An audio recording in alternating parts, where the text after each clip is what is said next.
మెలుకోగా ఉండుడి, విశ్వాసం నందు నిలకడగా ఉండుడి.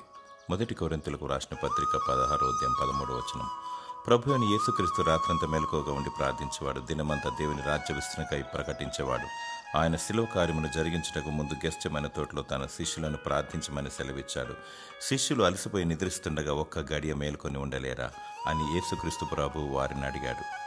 నేటి కాలంలో విశ్వాసమునందు నిలకడగా ఉంటూ కుటుంబము, పిల్లలు, బంధువులు, సొంతవారు, స్నేహితులు, సమస్త భూప్రజలు మరియు మన దేశ నాయకులు రక్షణ, నిరీక్షణ, మారుమనసు కలిగి నిజమైన సత్యబాటలో పయనిస్తూ పరిశుద్ధత, పవిత్రత కలిగి నిష్కలంకమైన వధువు గుంపులో ఉండుటకు ప్రతి వారి కొరకు మెలకువగా ఉండి ప్రార్థన, విజ్ఞాపన, యాచనలు చేయాలి. దేవునికి మొరపెట్టాలి. కన్నీళ్లు విడుచుచు మెలకువగా ఉండాలి. దేవుడు నీ ప్రార్థనకు జవాబిస్తాడు. ఈ లోకంలో భద్రత, క్షేమము, సమాధానము మరియు స్వస్థత దయచేస్తాడు.